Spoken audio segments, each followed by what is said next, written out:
Recording in progress.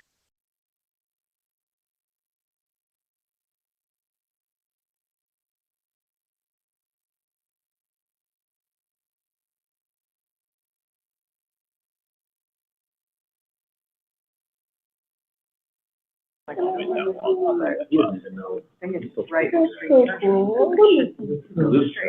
class is required in construction management and civil engineering.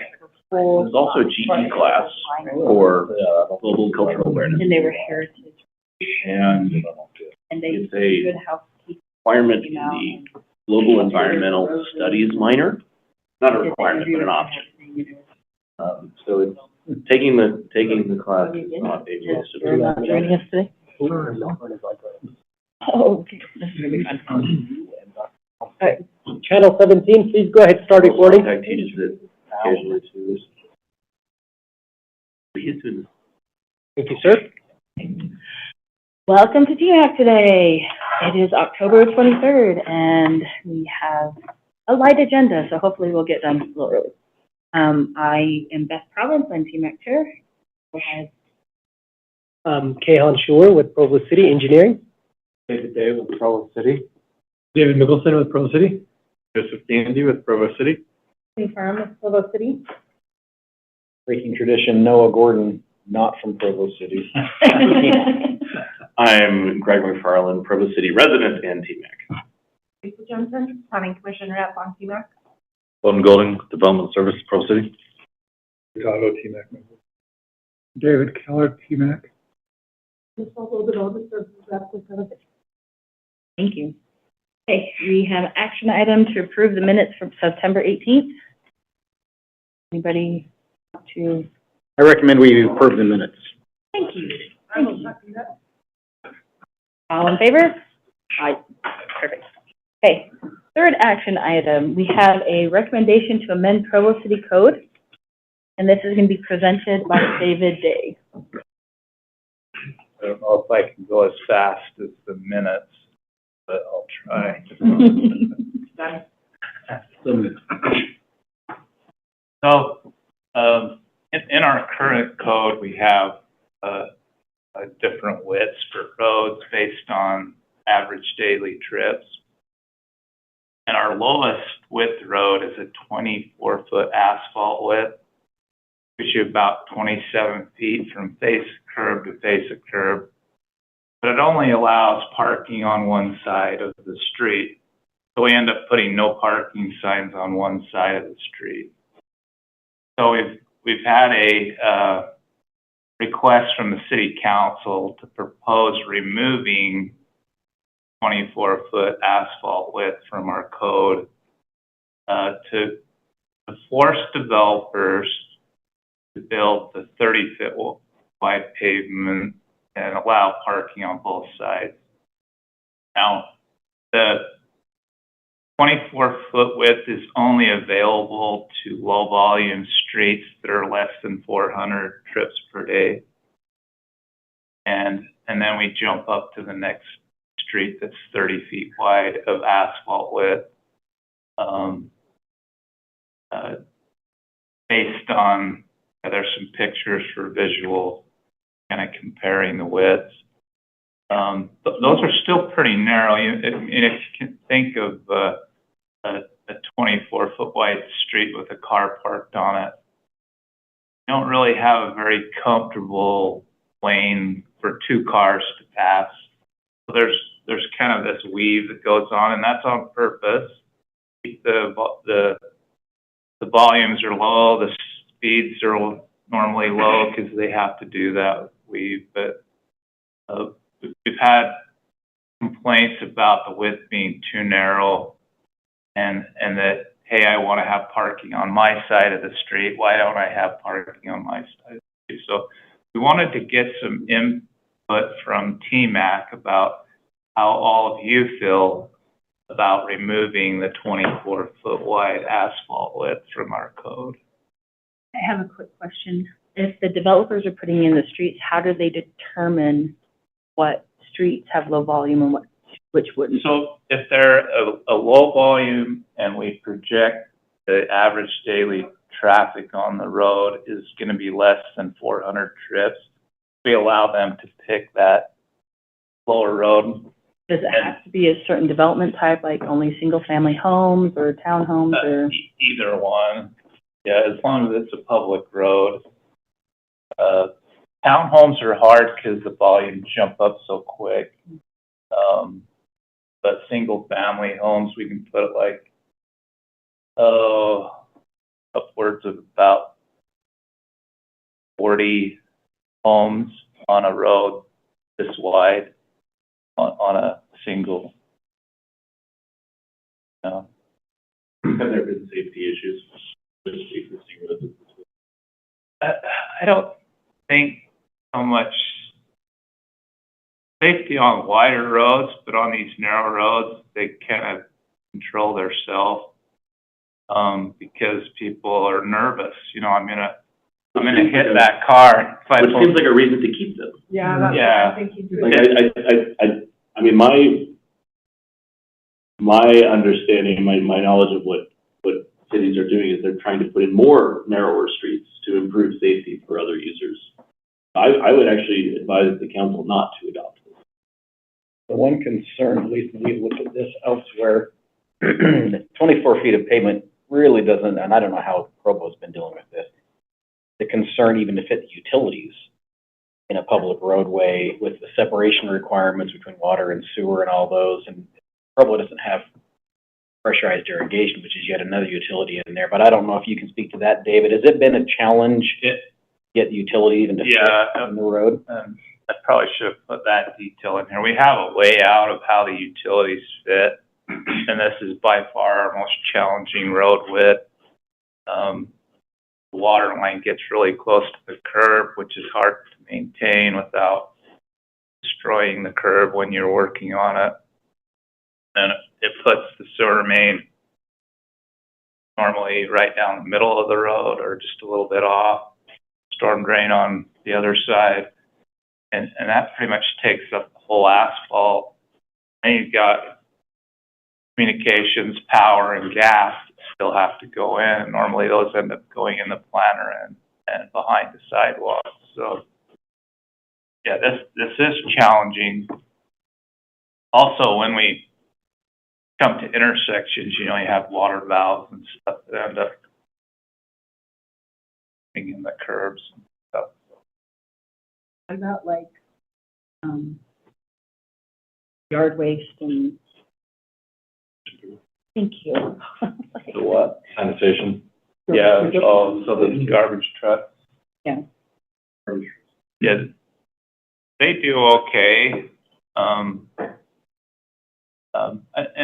And I think that when the council proposed this, they had just recently driven through a road that was 24-foot wide road, a new subdivision. Homes were being built. You know, there's a lot of construction activity, and they were like, "How do we get through?" And so you have to, like, you know, weave through really slow, and sometimes you can't get through because somebody's parked in the way.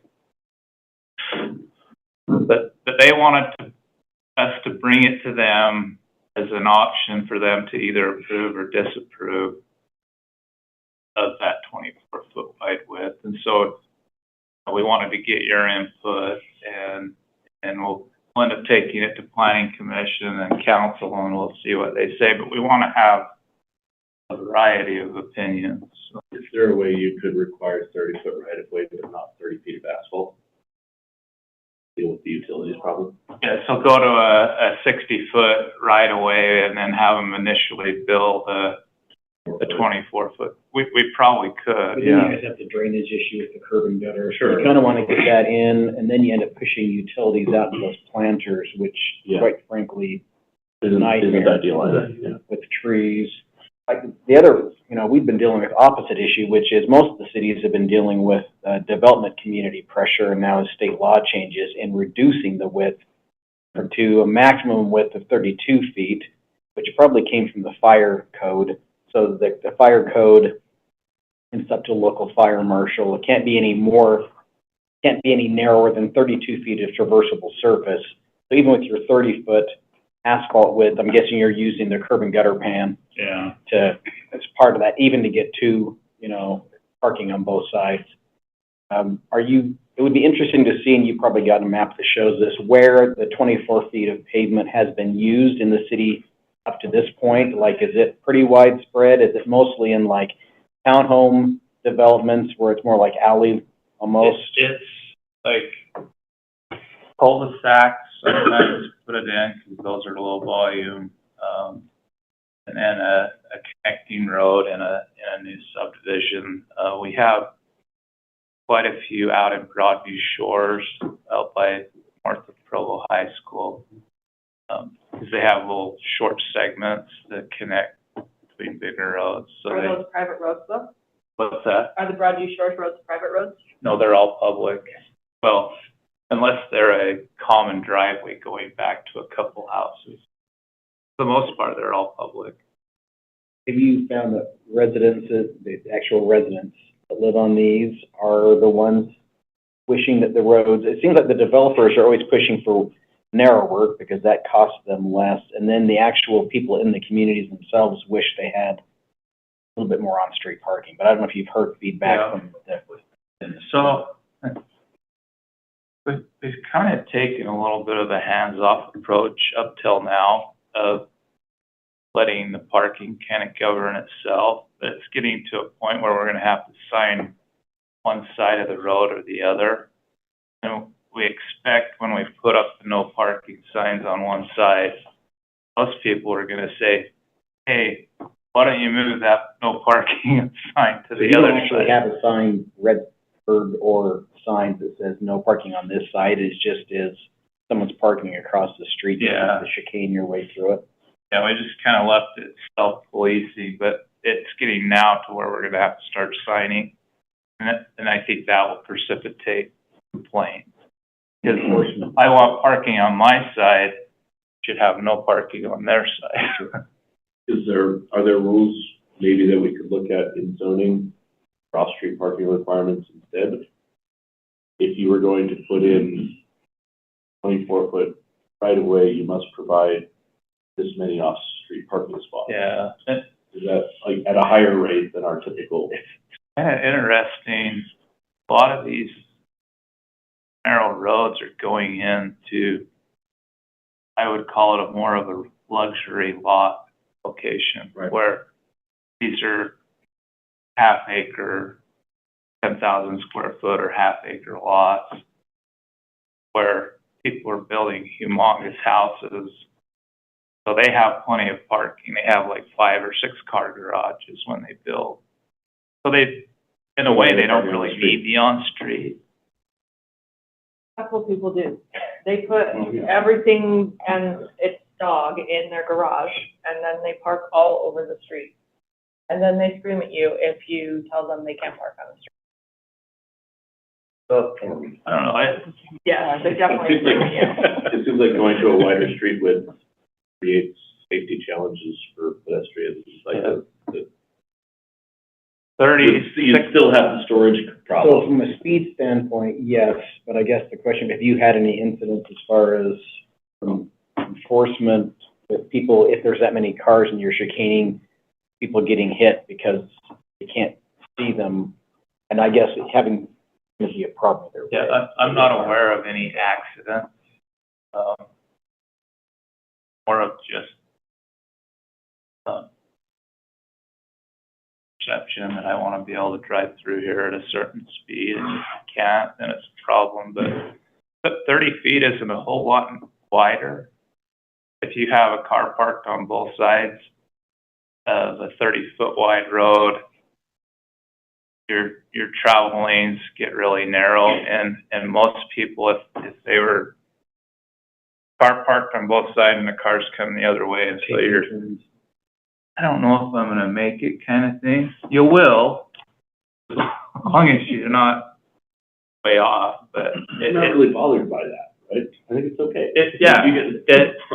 And it's doing what it's supposed to do. Right. It's keeping speeds down because I need to make sure I can make it through here. I would love to say 30-foot minimum with one side being a bike lane and the other side can have. Because that gives you your That's another pavement width and, Right. but that's not like universally used. Every neighborhood doesn't need a bike lane. Yes, they do. I know. Why are we, which neighborhoods do you think shouldn't have bike lanes? Well, I'm just saying, I would love to have a bike lane on my street, but the fact of the matter is that it's way too steep, so I'm gonna zigzag up the hill anyway. Yeah. I want the whole road. Yeah. So, you know, low traffic roads, it would be nice to have a bike lane, but it's not necessary to require that, but in a perfect world, that would be a lovely scenario. Has the city council gone and driven, I went on one of these narrow roads, I think it was in the Riverwoods, and there was construction going on, just from somebody like You can't. cleaning or painting your house, and it was like practically impossible, you know, when contractors were out parking in the road. So I can see if the city council or anyone went down a road while someone was out there with construction, they'd be like, this is way too narrow. Have they gone and driven when it's not unnecessarily under construction to see how does it feel on a normal basis? Because they may have a little different feel, but When maybe everything gets built out, it calms down a lot. And you see maybe one or two cars parked out on the street. I don't know, I live near Broadway Shores and there's cars parked all over the street. Is there? out there. Oh, yeah. Oh, yeah. How wide are the roads out in, the Daybreak in South Jordan? They've got those man-made lakes and the master plan. I don't always have to, like, They've got all kinds of bulb outs and. Yeah, but can they They're park on the, tight. I don't think they can park on the street. No. There is street parking in places, because Is there? we visit my sister-in-law, we park in the street, yeah. But there's a lot of bulb outs, like at every corner, there's, That's and what I was and gonna it feels very tight when you're driving, but I'm just wondering how wide those are. Our 24-foot wide roads, at the intersections, we don't have bulb outs because that's the width of our restriction on a bulb out. So if when we go to a 30-foot or any of the larger widths, we do have bulb outs at all of the intersections, but the narrowest we ever get at a bulb out is 24 feet of asphalt. Well, I could go for 30 feet if there was a bulb out requirement. Is there a bulb out requirement? Not on 24. But on the 30. On the 30 there is, yeah. New 30 30 streets have to is- have bulb out. Yeah, is that what you're? If there's cars parked on both, I mean, you're adding 6 feet of width, but you've got, if you're allowing for another car to park, I mean, cars are 8 feet wide. Yeah. So it's effectively a narrower, the 30-foot road is effectively narrower if people are parked, if people are using it for parking. Yeah.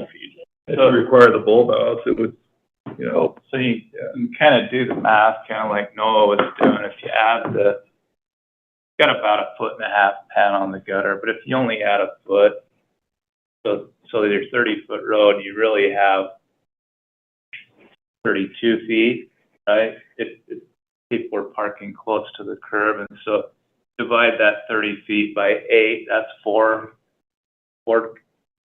spots for cars. If they're spaced perfectly. So it's tight. It really is tight. How wide are the streets in the townhome development, house? Out by side, Lake Canyon Drive in between. Oh, going up. Canyon and then. Yeah, Aspen Loop right there. Yeah. How wide are the streets? Those would have been our private. old. Those would have been an older standard. They probably would have been 32. The ones, the townhomes, not the condos, the ones on the north end of the. Oh, They don't allow any parking in the street. So I'm just trying to visually see how big they are. yeah, I would have to measure those. Yeah, they are private roads, but I'm just trying to get a visual of like the pavement width, or what it would look like. You don't know offhand? You know, 40. Yeah, I think they're. I'm looking at Daybreak, and a lot of those roads our 24-foot asphalt. I looked online, local residential street is 26 to 32, residential collector street is 34 to 40, and Daybreaker. this is for Daybreak. So there are a lot of those Kind of the 23 same- with no parking. Same, range as they are within a few What? feet. I guess I would invite the city council to think about why they want to make this change. If it's to improve the unimpeded flow of traffic, I don't think that's a good idea. If they're basing it on how hard it was to drive down a road when there was construction activity on the road, then the solution should, well, let's look at the road when there's not that activity, and or work through our construction permitting process, right? Like if there's construction activity, shouldn't block most of the road, like that's especially in existing neighborhoods. My concern is for the utilities, honestly, with what Noah was saying. That would be my concern. So I could see getting rid of the 24-foot, but like I said, bulb outs are already required on the 30-foot payment. If there were some other mitigation or something they could do, like you said, look at what the reasoning is. For the utilities, I would say, yes, get rid of the 24-foot, so we have that width for the utilities. But what other, if it's for flow of traffic, then you're in a local street, so Yeah, we don't safety need- issues as well. We don't need unimpeded traffic on local streets. Yeah, and those are some of the reasons why we came up with these narrower widths in the first place, That's right? If I could add to what David was saying, with this being action item, I mean, utilities, that's one thing that you want to kind of consider, keep in mind. But most of the complaints that we get from residents are specific to parking issues. Hey, there's too many cars parking on both sides of the road.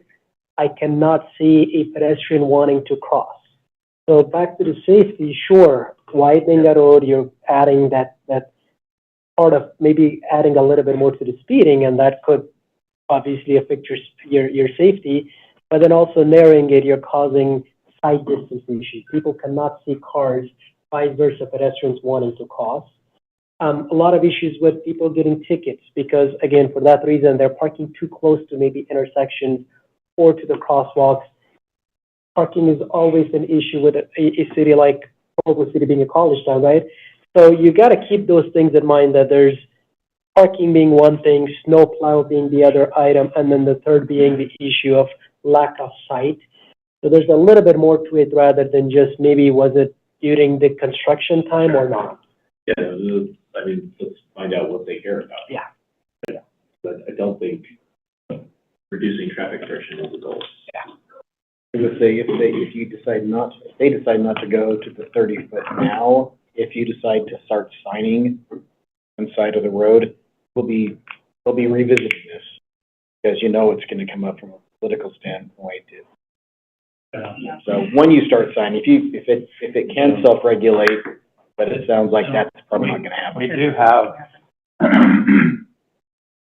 have a convention of which side we'll sign, and it's based on the side that the fire hydrants are on. So if you have a fire hydrant on your side of the street, that'll be the no parking side. Are there standard drawings or guidelines from NACO that you can look into as well? There are, and we could certainly look into that as well.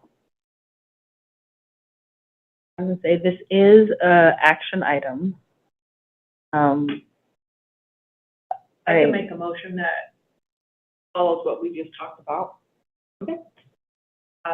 That we recommend, you didn't talk about the 54-foot though.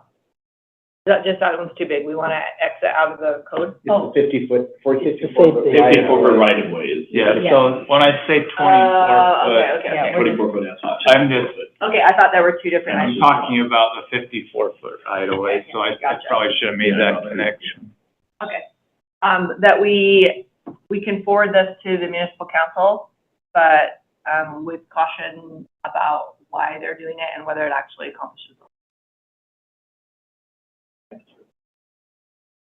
Do you want, some of your concerns about those issues? add to that. I would say make sure that they take in pedestrian and bike safety, consider whether parking is their number one goal citywide, because it seems like this is putting way more weight on people who should be allowed to park in front of their house. And so I guess I don't really see that as, So I think that'll work out in a wash. Yeah, so utility geometry is difficult with the small right-of-way, we acknowledge. Parking issues might be better solved with other solutions than just eliminating the smaller right-of-way. And if the challenge that they're seeing is they have to wait for cars to pass while they drive on these streets, I do not see that as a problem. I think that's It's a all. feature, not about. Yeah. I think we all agree about the utilities, though, that it would be nice It's just to have. something for them to be aware of. Yeah. These are, But I feel like there are other engineering solutions. giving people more room to park their cars is not actually a solution. And making the road wider so that they can park more cars isn't going to solve the sight distance problem. It's just going to put more cars in the line of sight with a few more inches to spare. So That's right. I just feel like as long as they're aware of those issues, then they can make that decision. Those are the red flags we see. So it says a recommendation to the to amend the Provo City Code, so, with. Does that go to planning commission and then to municipal council? So we'll be taking, with our yearly change in our standards, we'll be taking that as well as this. I'll probably do them as a separate item just because normally our changes are fairly uncontroversial to our standards, and then probably take this road elimination as a separate item so that they can think about it a little more thoroughly. This is a question maybe for Hannah and David. Is there anything in the code presently that says if we are going to eliminate essentially parking on one side, that then the developer has to come up with limiting off-street parking, whether that be in driveways or in dedicated off-street parking? Because if I'm a developer, this is attractive because it takes less property, and it also costs me less. But my daughter lives in a development in Lehigh that has very narrow streets, and there is no on-street. You either have to park on a driveway, or in the garage, or they have dedicated, off-street parking areas. And then like that. And then it costs the developer, so it's a trade-off, right? If the developer is only doing this to save money, well, then those off-street parking things may cost them, but it allows them not to have to park. Well, here's the tricky thing. The code says you have to have 3 per single family.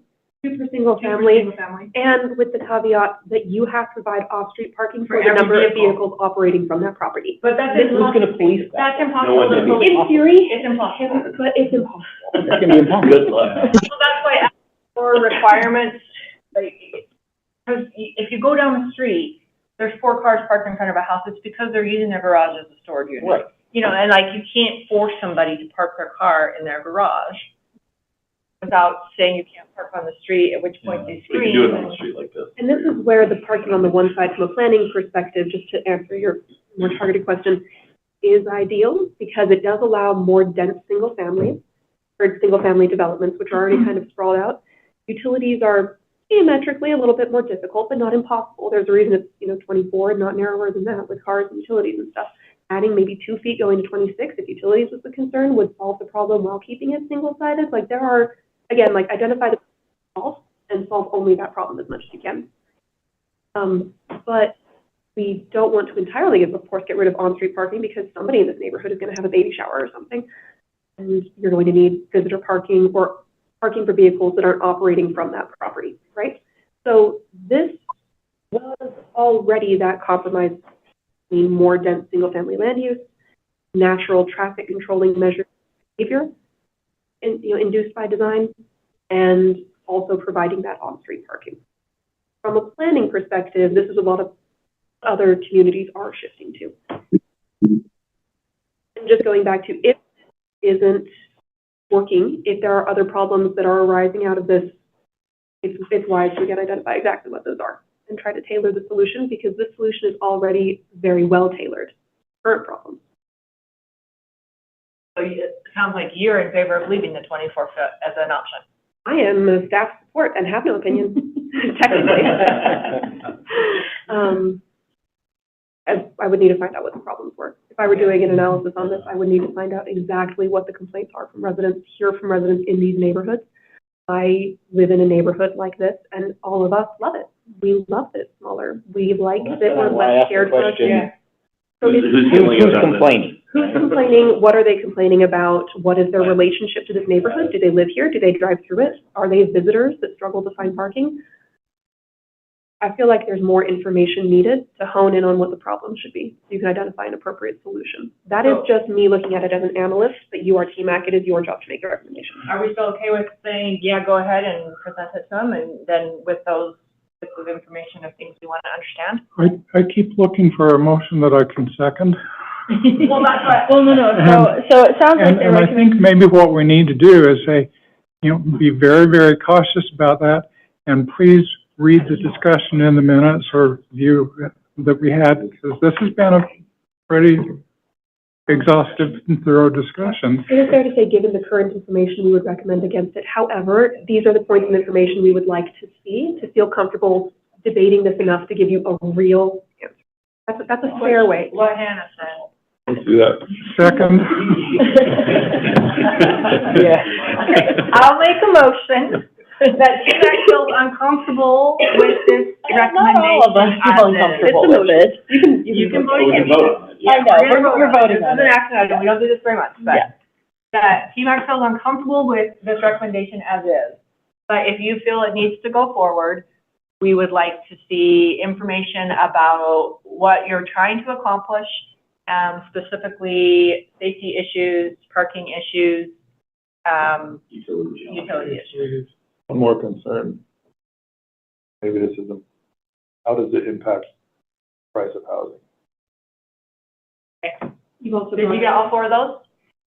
You've also brought up who is making, who is voicing these concerns, what those concerns are, and what those voicers' relationship is to this neighborhood. It's something that has been brought up. I guess a simple More information. before we would feel comfortable making a motion to remove this, we would like to know what problem we're trying to solve. That's right. Yeah. There we go. I second that motion. Yeah. I just don't know what problem we're trying to solve, other than construction on a very narrow road is a problem. But yeah, I agree. Construction on every road. That's a problem. Utility sounds like it's an issue. That's what you're gonna talk to us Well, about. they've obviously got some Okay, utility layout. To do this correctly, I'm withdrawing my motion. So let me ask one more question though. It sounds like that we're saying something, but we're not really saying it. Sounds like TMAC would like to leave 24 feet unless you get more information That's right. Yes. Yes. that convinces you that, yeah, we need to get rid of it. Which is what I think I was saying. We weren't That's right. comfortable with the recommendation unless. Yep. So maybe we just make a motion So it's for more it's information, please. passing on a negative recommendation. Yes. Right. Okay. From having been previously one of the council policy analysts before taking this job, the format that would be useful to the council is for you to say, we're uncomfortable with this because, and list one or two reasons, because we feel these are natural traffic calming measures, because we don't see anything wrong with this from a development standpoint, and why. So tell them why you don't want it, but then tell them what you need in order to give more of a thorough recommendation. And you made a bullet point list of topics you would need. Yes. We need to My 2 cents. How to vote on it. He was taking So what are the top 2 points that you guys would like to tell them? Well, Well, there are the reasons why we're rejecting it, and then the information that we need to. Yeah, so the top 2 Yeah. reasons is, what's the purpose? The concerns we have are traffic safety related. Yeah, so when I say what's the purpose, the caveat will be traffic safety, traffic/safety concerns. And the second one is, this was put in place for these issues, so. We can see good and positive and negative aspects of it. I honestly see more positive because I'm okay with. If we don't The way it actually makes make a sense. motion on this action item and just request more information, is that something we can do? We could, but like David said, this is going to planning and to city council. I think it's already scheduled for city No, council, it's right? not scheduled. It's not but scheduled. It'll be in November. No, so it's regardless, it's gonna go that route. What he has to do is every November, he brings a bunch of engineering cleanups to be approved for language, and so he's So trying to do them. I don't think that you'd have another meeting Yeah, no, we need to. There's only one meeting in before November. we have to hit We don't, I planning mean, commission. we don't say yes or no on this issue. No, What we can just say make is a recommendation. We feel uncomfortable with this proposal because of these reasons. Yep. And as the city council considers it, they should ask these additional questions. Okay, so as a formula that might be used for the council, something like, we feel uncomfortable with this recommendation because we don't feel like we have enough information about the problems we're trying to solve. Given the current information, we would recommend no, because we feel like this is an appropriate traffic calming measure for drivers and pedestrians.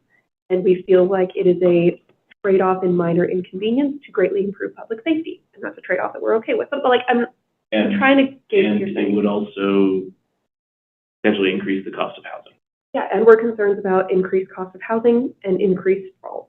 Yes. And there are sides to that. I've heard comments from the council that, hey, why don't we have the developer build the wider road because they're paying the bill, right? And that's true. Maintaining it. But price of the house reflects whatever it cost them to put in that wider road. I think that's what you guys are saying. Exactly. And if you don't have time to receive more information, you can say with the current information, no, because maybe whatever. But as you are considering it, here are the points of information that we would want in making a decision and that you might want to get as you're making your decision, and make those not as questions that you have, but as questions they should ask. So that would be my, like, from council perspective, three-part strategy: why you're uncomfortable weighing in, what you would weigh in currently, and what you think they should get so that they can make a more informed decision than you're able to make now. If it's helpful to understand that when it goes to planning commission will weigh it on what the general plan goals are. And so it'll be weighed a lot against, owner occupancy and, affordable housing and a mixed use of housing. And so there's not a whole lot in there that says we should get rid of that. So it's the city council that's going to weigh it on opinion more than a document that already exists. If they have all of your comments, and then planning commission will weigh in also, and take all of those TMAC and planning commission to the council and let them mull it over, decide what they want to do. Since they are a political body and will listen to public opinion, I would, if I were them, piece of information would be to survey those who live along these streets already and to see if the people who actually live with it day in and day out feel it's a problem, and how they would feel if deemed necessary to essentially no parking on one side, if that would change their opinion. Then if people who live there day in and day out like it and don't feel it's a problem, that would, for me, would say maybe it's not a problem. But if they hate it, and here they come with a bullet list, you know, of things that they dislike about it, then I would want to know that, both as TMAC and the city. So that, what I have, I've written, TMAC does not feel comfortable advancing this proposal. Smaller streets likely make building housing more affordable, and the slower speed of traffic is a benefit for safety. We recognize that there may be issues related to parking and utilities, but don't have enough information at this point. As the council considers this recommendation, we invite them to consider what the motivation is for this change and to seek input from residents of streets where this design already exists. I like that. Does that capture everything? Did you get affordable housing in there? Yeah, Yeah, he said it. it's, the smaller streets make building Okay, housing got more it. affordable. It's not only slower speeds, but it's also a narrower path across, if you will. All right. That's right, Can yeah. we do Make this a the right motion. way? Yeah. I would like to make a motion now to, pass the recommendation that was just read to us by Greg. Would you like, do we need to read that again for the record, or can Sure, we why do not? that retroactively? Okay. The TMAC does not feel comfortable advancing this proposal. The smaller streets likely make building housing more affordable, and the slower speed of traffic is a benefit for safety, as is the smaller cross-section of the road. We recognize that there may be issues related to parking and utilities, but don't have enough information to consider that here. As the council considers this recommendation, we invite them to consider what the motivation is for this change and to seek input from residents of streets where this design already exists.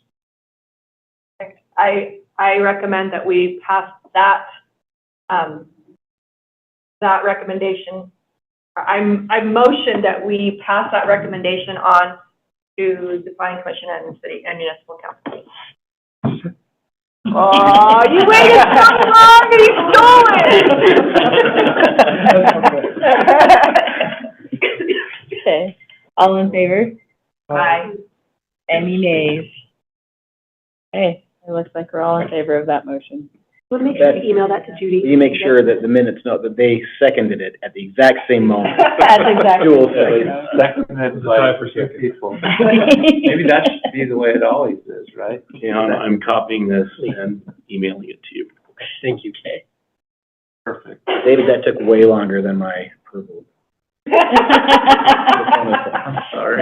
That's okay, because I'm hoping that since we've already had this discussion a lot and we have some actual things to go over, the next item will go faster. So That's a pipe dream, by the way.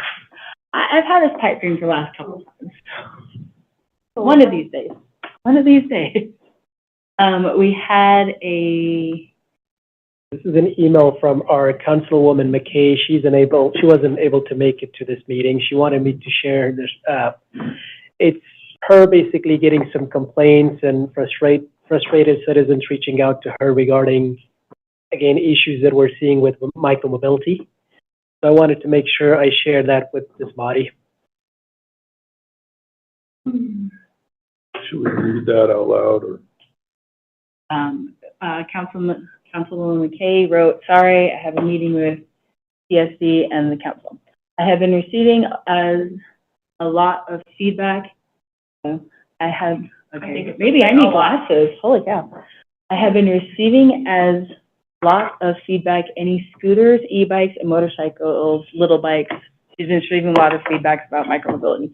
"Citizens are very frustrated. So much illegal activity. Please do not do anything and someone is going to die.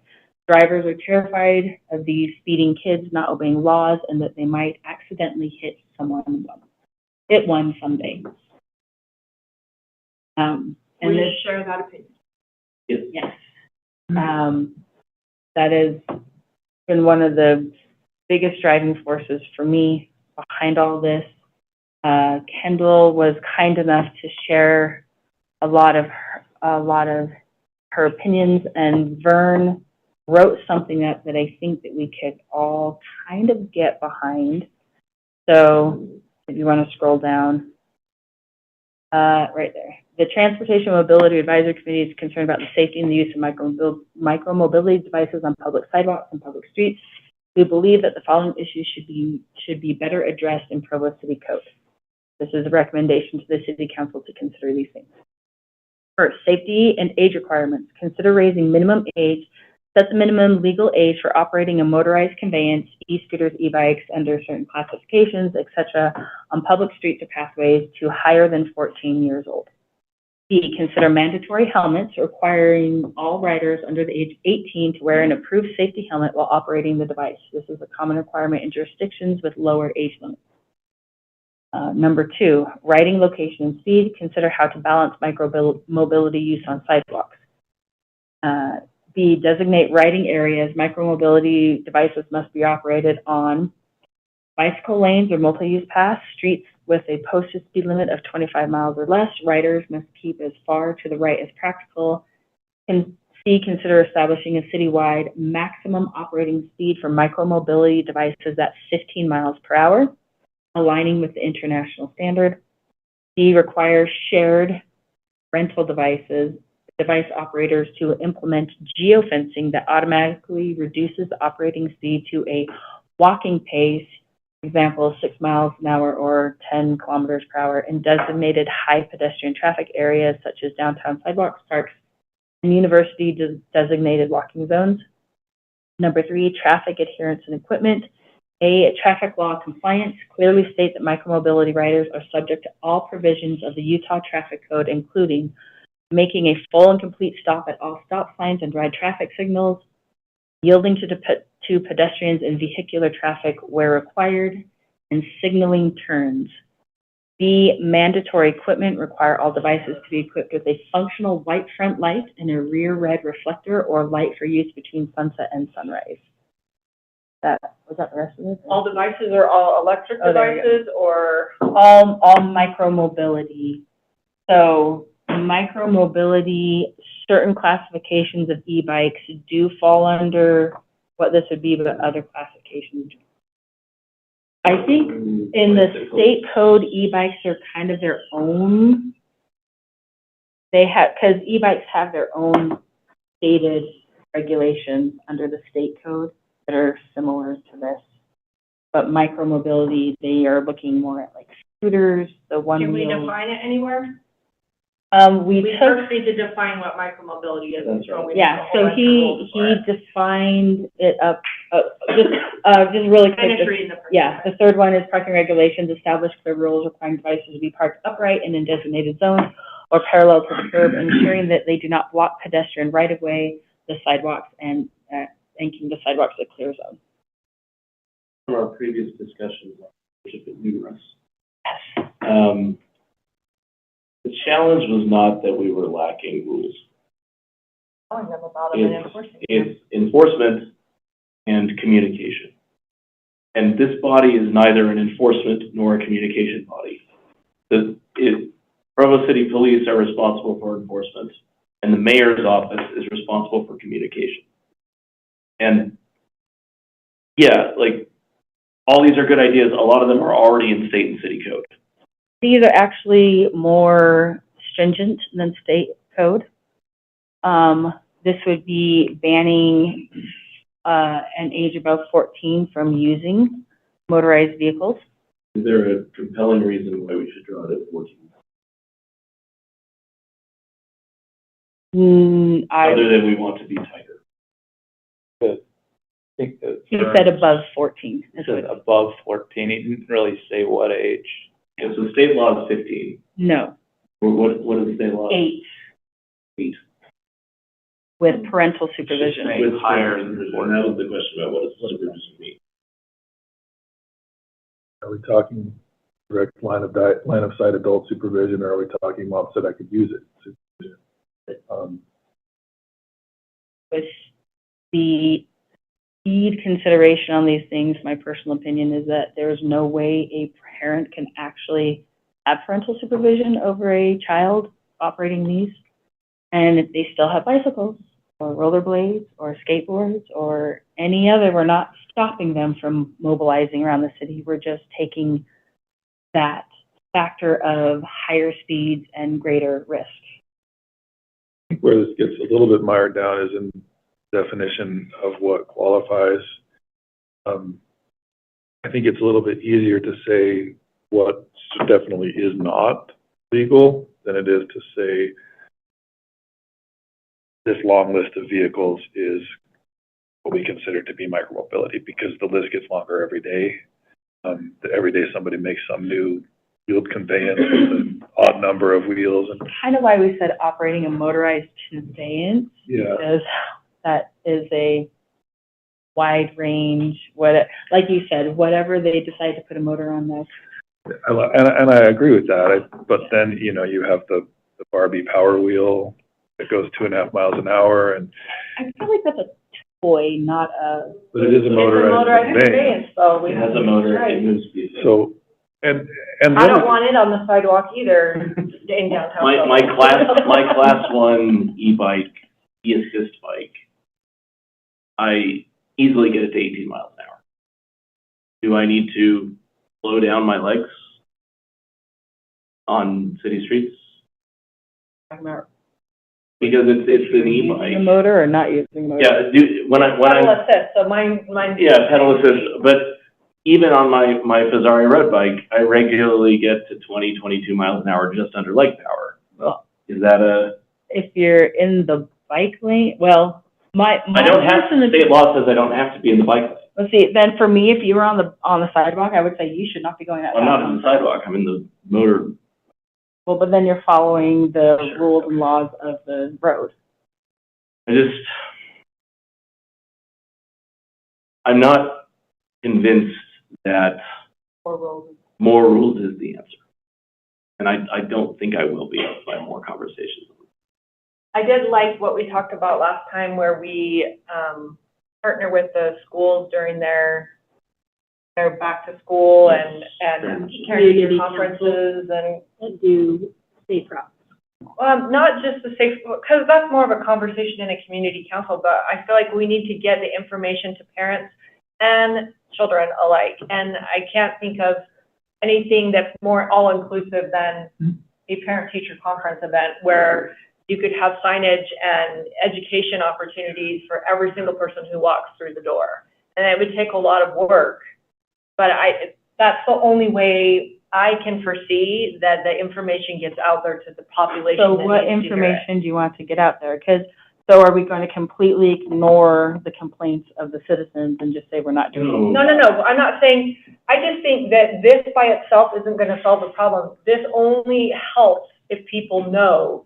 And there's so many other rules that they don't know already clearly because they're riding on the sidewalks at over 10 miles an hour. They're riding electric vehicles on the sidewalks when they shouldn't be there. You know, just like all these little things that we're trying to tighten up by these rules, but they don't know the rules anyway. So the city, the police department last time, or earlier this spring, shared a very useful chart of classification of vehicles.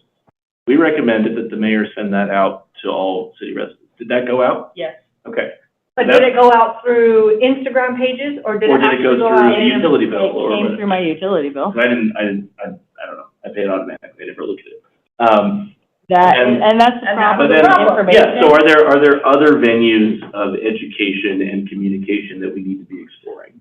Because most of the rules that are being violated that people are writing us about are already rules. They're already state laws. They're not clear is the problem. Can I They're as suggest, clear as these. I mean, would it not be a bad idea during these back-to-school nights and the parent-teacher conferences and whatnot, for each school to maybe invite one of our police officers, take that template that they have created with all the classification and kind of give them a rundown of what the classifications are, what do you expect from them, what is it that they have any questions, if anything at all, for you.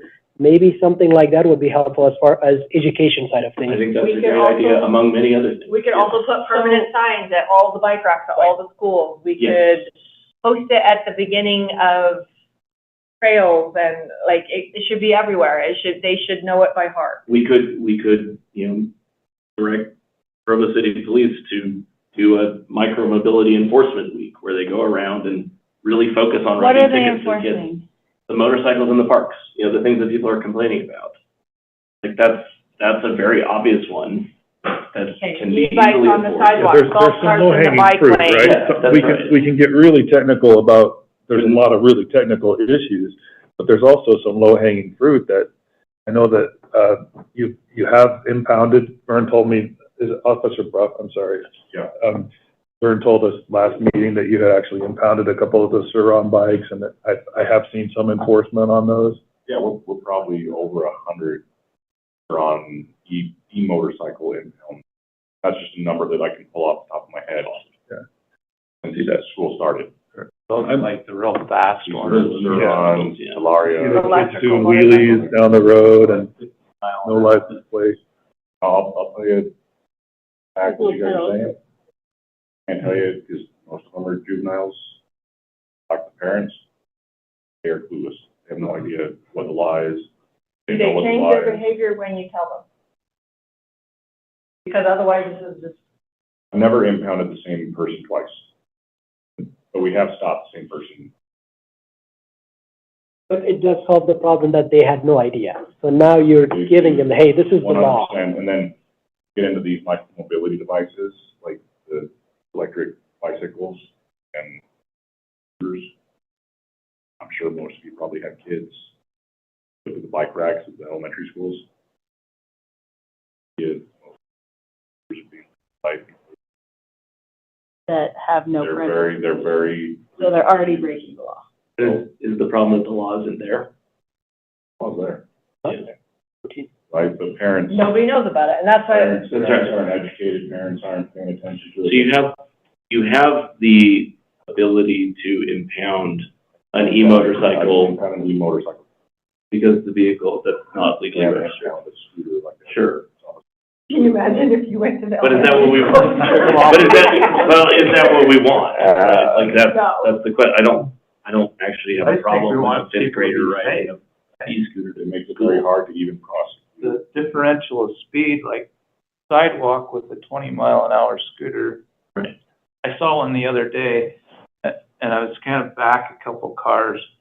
Kid goes shooting through stop sign at 20 miles an hour on the sidewalk, and the car's just getting ready to go and slams on their brakes. That kid was probably like a half a second from getting crushed. They were already breaking an existing law.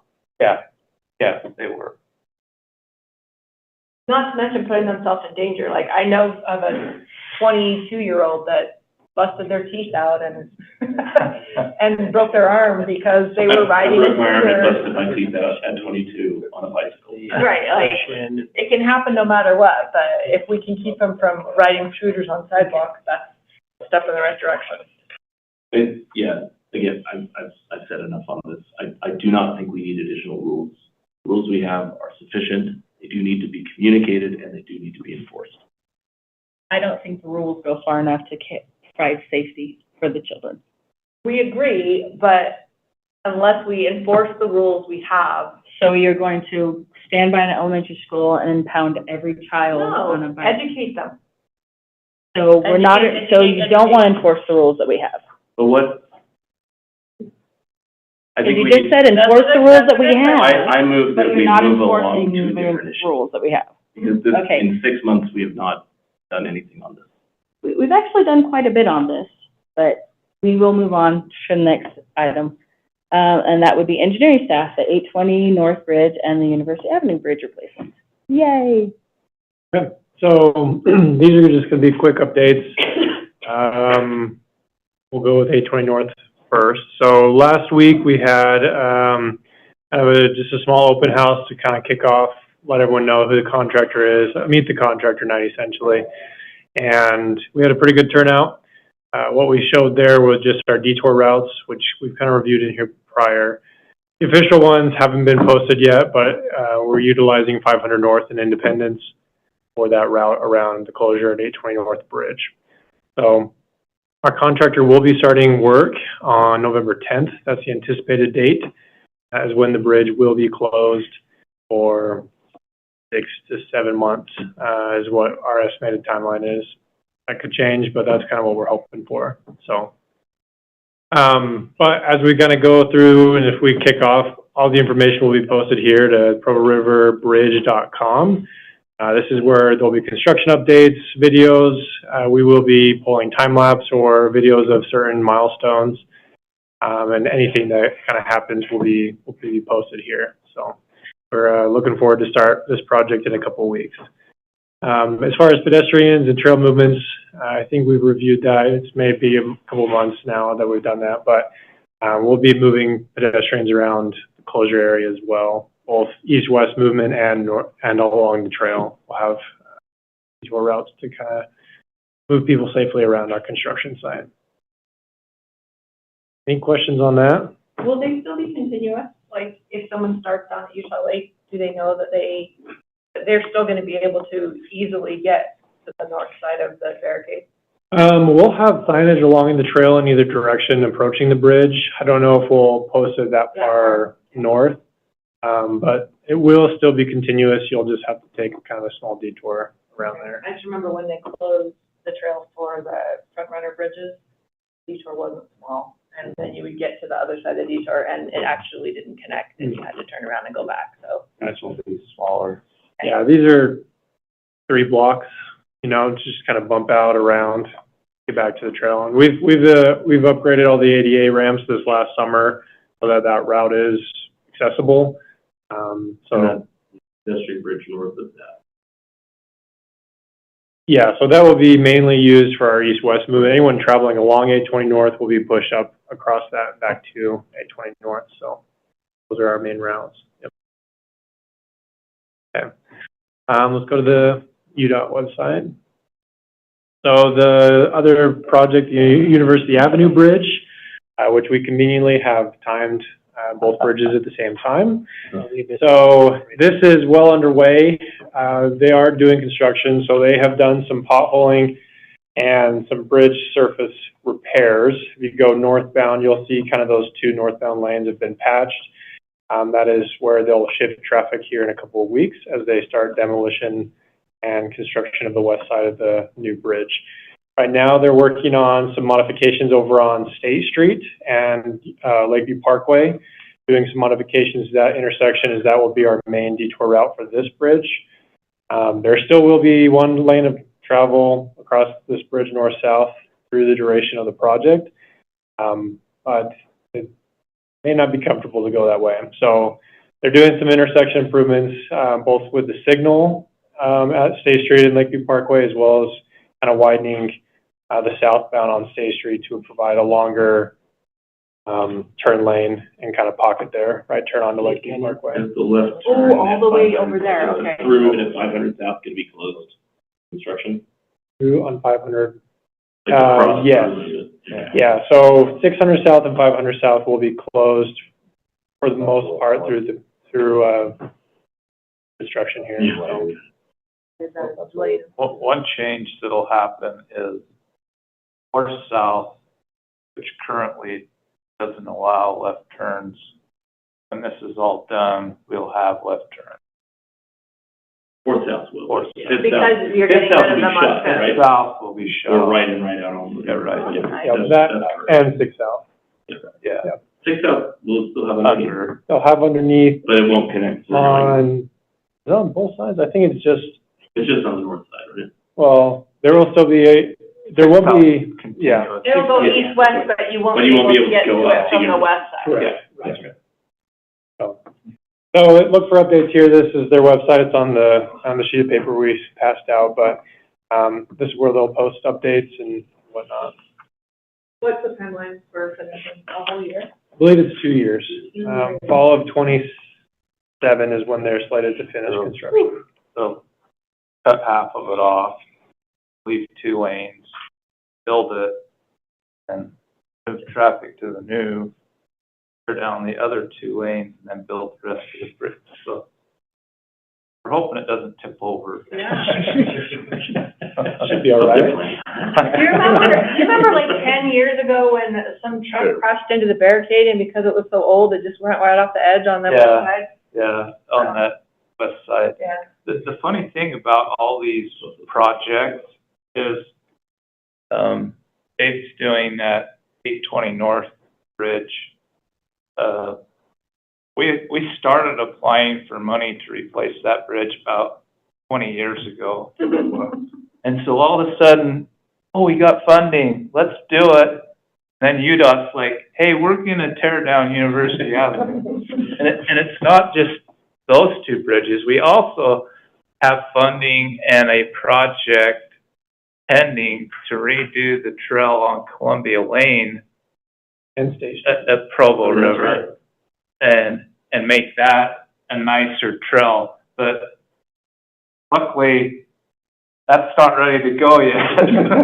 Maybe what we should propose actually is rebuilding all the Provo River bridges and all the railroad bridges at the same time. Just really isolate Provo Yeah. and turn us into a castle city. This is great. Yeah. Exactly, Economic yeah. economy of scale. Yeah. Keep all Should've those done this worms, during keep 2020. worm out, will be our slogan. Well, Phoenix City. Should've been a year of road improvement. And let people in and out. That would've been worth it. But it's all happening at once. Cycling bridges only over the Provo River for a year. Okay, take on the October pedestrian. Yes. So there's not a whole lot on this one. What I wanted to share with this group is that every year, October is considered as Pedestrian Safety Month. ITE recognizes it as Pedestrian Safety Month, and among all the local municipalities, state duties, private agencies and contractors, they submit their projects targeting pedestrian safety for that year. And what ITE does is, from the thousands to hundreds applicants that they get, they'll pick a few of them, a handful, and they'll just publish that in their website and highlight them as well. So I wanted to share our project that we did last year, 2025 project, 8 North 5th East in Provo.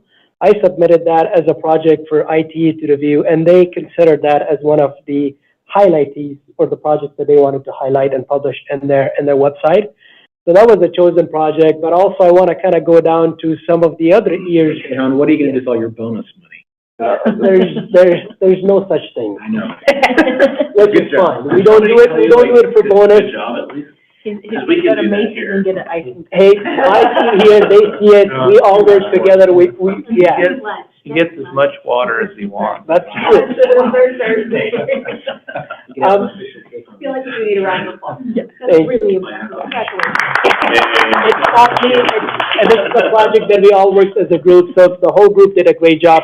But I want to come down here, show you a few other projects that we did that were highlighted in the past years. Here's another one that, let's see, 3230 North Canyon Road. Mickelson was the project manager for this one. That's where we'll put that refuge island with RFBs and push buttons. That was highlighted. This was another project that we submitted for that year. We were highlighted for that year as well. And then the last one, or being the first project that I got involved when I joined the city, was the, let's see, where is it? Should be coming sometime. Was that 3230 North one, north of the fire station? It's kind of, yeah, it's up Okay, I around want you to corner know from that Hayes. started, Kendall, with a discussion in a community council meeting at Centennial.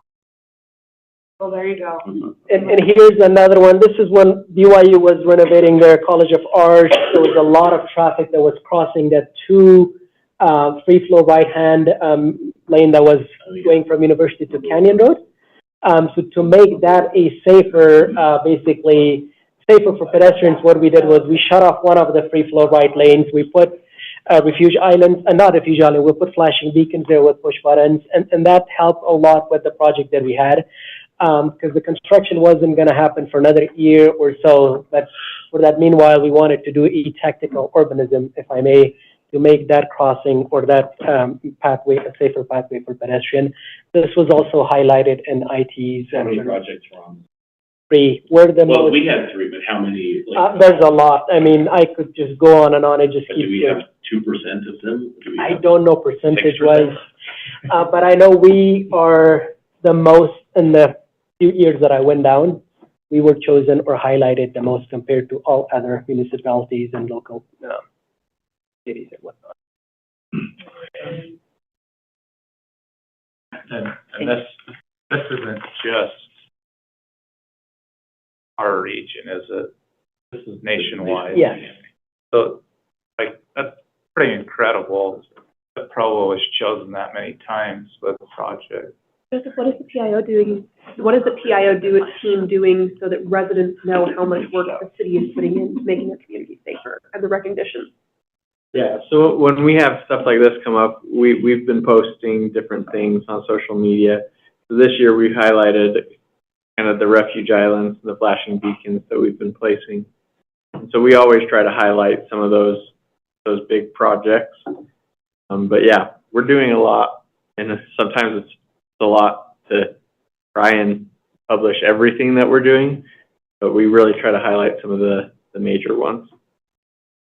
The one that's just got completed, I think that in Mickelson on 9th East and about 550 North. It's operating right now, but that'll probably be another good one to get. Has anyone driven into that one yet? No. We didn't advertise it as such, so nobody did. I've seen it being used, though. It's It's much, better than the flag. yeah, better than the flag. Yeah. And we did another project, it didn't have RFPs or RFBs or anything like that, but we did up on Canyon Road in 2680 North. We are kind of where that, private condo development up on the hill, and there was that blind driveway you came down Canyon. We have done improvements there to actually make it feel like an intersection. There's now a right turn pocket you have to take. You can't just take that free right through there. So you have a chance to drive by there. That was another good improvement there. Not necessarily for pedestrians, but. I think you're talking about just south of the fire station? Yeah. Yeah, up the hill if you come up from the country club up to Yeah, Canyon. okay. So why, maybe this isn't necessary to ask right now, but why didn't they finish the sidewalk there? There's that, I don't know if it's a house or some sort of big building. Yeah, it's a good question. I can talk to you after if you want. There's some layers there. There's a big Mayor Kafusi sign right in the hole right now, and And that is TMAC today. Thank you so much, guys, and I move to adjourn.